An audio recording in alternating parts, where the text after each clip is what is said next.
Hello, everybody. I'm so excited to be here and to talk with everyone. My name is Michaela, and I am going to start this YouTube channel off with budgeting. So, a quick background. I am a homemaker. I spent 6 years in the Air Force as a meteorologist. I just finished up my bachelor's degree in communication. My husband is still in the military. I homeschool 2 children, and I really just want to focus on homemaking and just sharing some things, along the way and just connecting with people. So this first video is about 1940s budgeting. I've always loved the 40s and 50s, so when I came across this home economic book from 1947, I read it, I found it fascinating, and I just took a lot of inspiration from it, and I just want to share with people just some of the stuff that's in here because I do think it's still, very much important for today's society. So the first kind of thing to go over with this is, so everything's broken up into units, and this is unit 3, and it talks about spending your money. And the first thing is just about what do you want from life? It asks, the reader, what kind of quality of life do they want? How do they want to spend their money? What do they want to save for? What are their goals in life? And I think this is so important, especially when you first start to budget and think about money, just planning out, how you want to spend it and how you want to live. And everyone is different, and it touches on that, and it's totally fine for all of us to have our different goals. But you just need to be responsible and sit down and think about them. And then unit kind of 2, section 2, kind of goes over how can a budget help you achieve these goals, and just why you should be budgeting and putting thought into your budget and not just try to go out there and just, wing it, because money is not something you just want to wing. You really need to have an idea of where everything should be going, and you just... I think we all know by now why a budget's so important and what happens when you don't have one.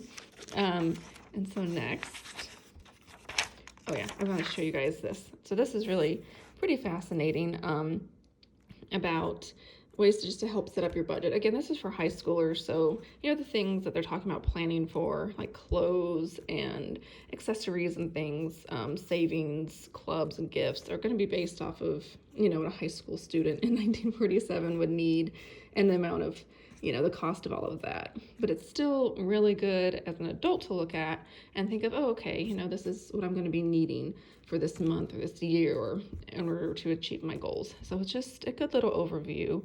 And it's just really interesting to look back and see, how they plan out their wardrobes and just the cost of stuff back in 1947.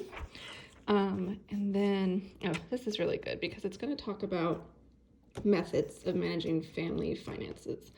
So there is a first method, and it is everything's kind of between your husband and a wife. Today it's just your spouses, your boyfriend, girlfriend, just anyone who you're sharing finances with. And the first is going to be talking about, just doing stuff and not really having a plan, and then it goes into something more along the lines of the husband having control of the money and the wife just being given money for the bills and the food, but she doesn't really know what's in the account. And then there's another method where it's the woman has more control over expenses and the husband just gets, his little allowance for the week. And then the fourth method is where the wife and husband have a joint account. They both sit down, they know what's in there, they know what's coming out, they know what they need to save for, what they need to be spending on. And it's very joint. It's definitely not what I think some people think of when they think of the 40s or the 50s. But this states that women and men should have joint access to their money and have a joint say and talk about things. So it's really fascinating. I know I probably say that word a lot, but it truly is so eye-opening to read this and just see what they actually talk about in the 40s and what they advocate for, because everything is very much modern. It's modern society it's right there, it's mirrored. It's not anything of one sex or person is better than the other. It's very much equal very, very much so. So it was just another wow moment. And then they also sit here and they give a breakdown of the yearly income. As you can see, they made $2,500. That was like what they worked with for the year, the salary, which is just insane, absolutely insane. So they would sit down and go over the yearly budget, how much needed to be saved, how much was going to be spent on what, and they included children.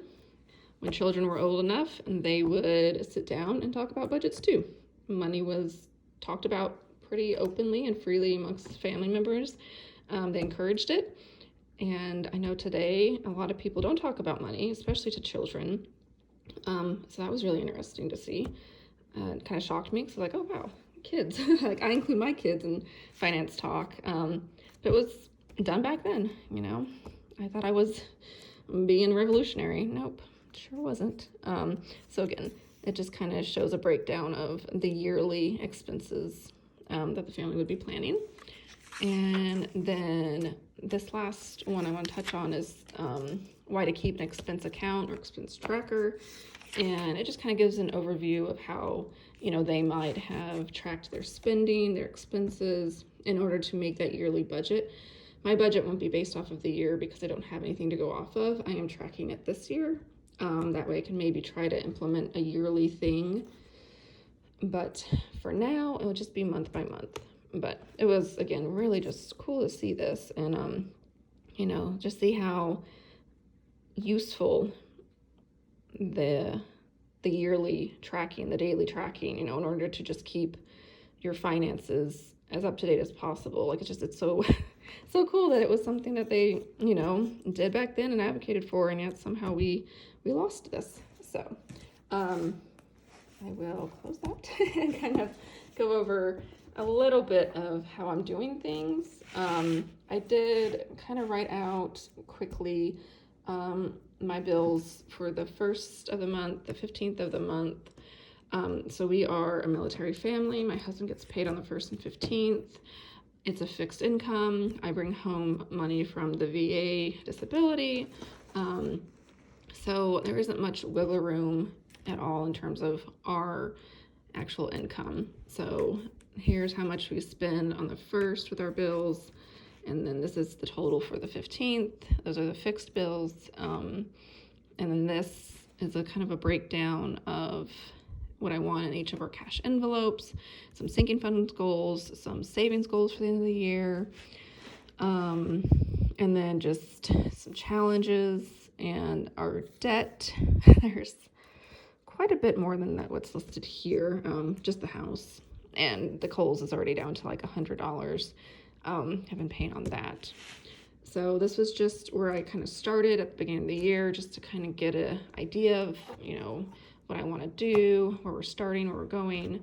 And then what I have been doing is kind of tracking everything that we've spent for the month. I actually bought this little expense tracking booklet from Walmart. It was like $5 and it's blank, and so you just kind of fill it in how you need it.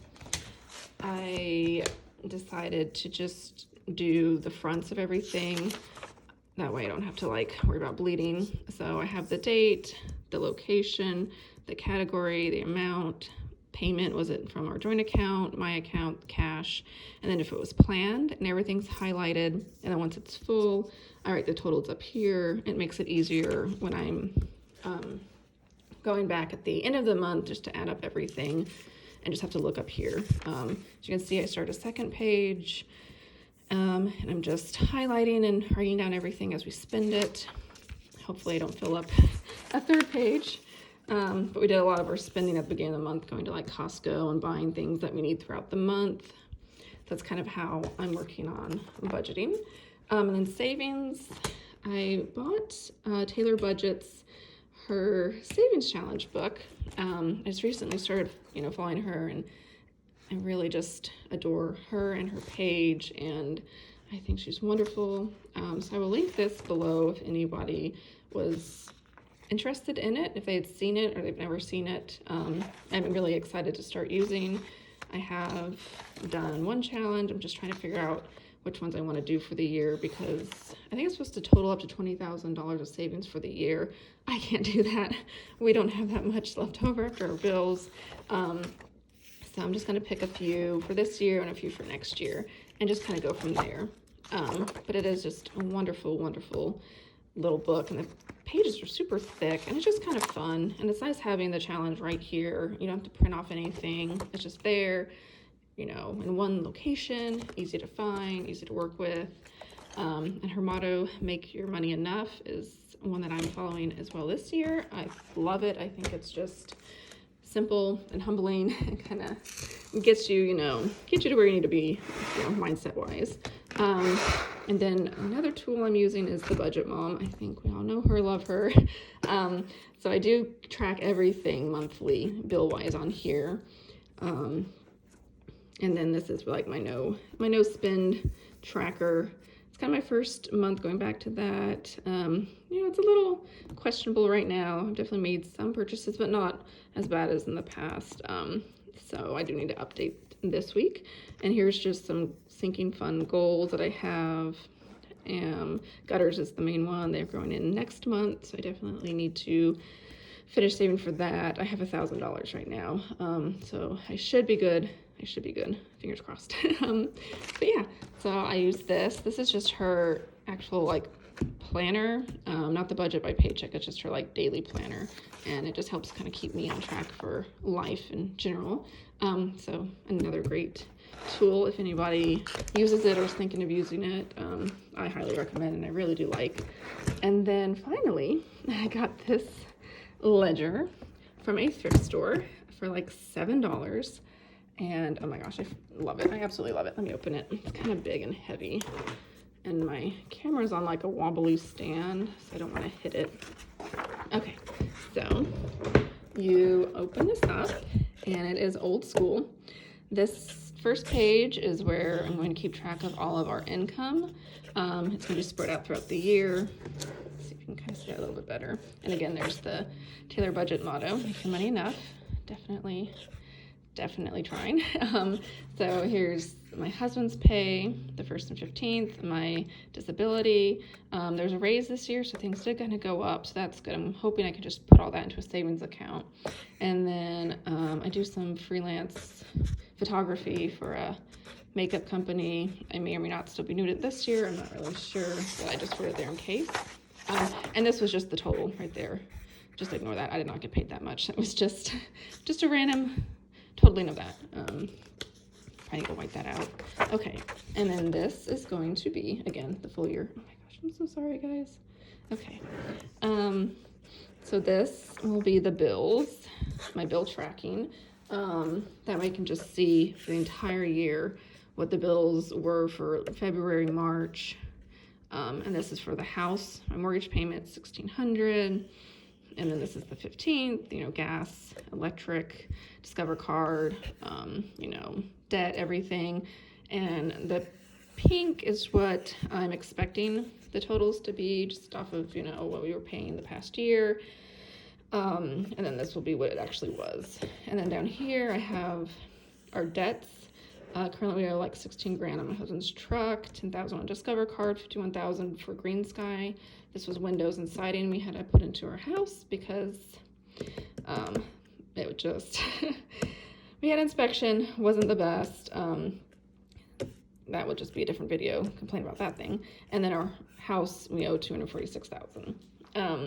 So we are over $300,000 in debt. Our combined income is $83,000 a year. So there's, I wouldn't say it's stressful, but there's definitely a lot to consider when I'm budgeting and spending. And this is a newer thing that has come. So that's why I'm trying to really just focus and be strong. And I started this video so I could just talk to other people. I don't know, and just try to keep my sanity. Okay.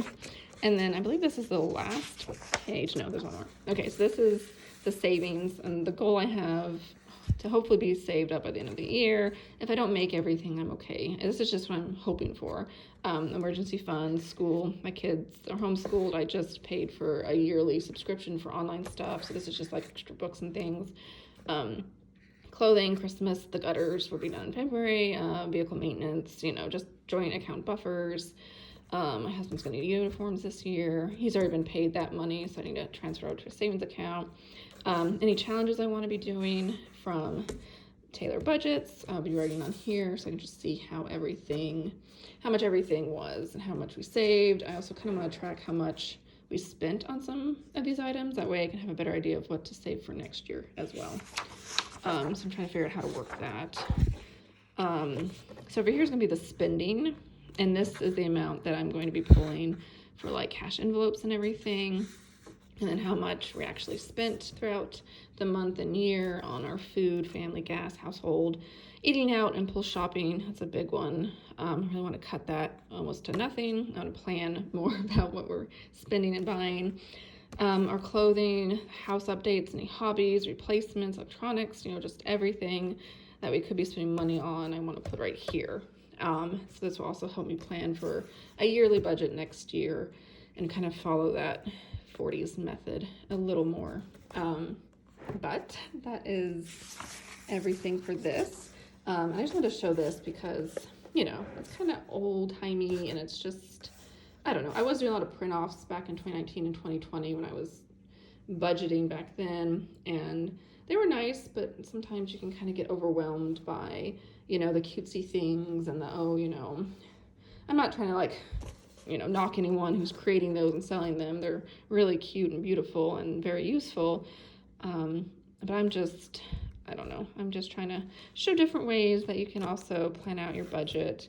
And maybe, thrifting. I know a lot of people are trying to thrift and secondhand more this year especially. So there's a lot of cool things at your thrift store. And so, I don't box yourself into what everyone else is doing. Sometimes, just march to the beat of your own drum.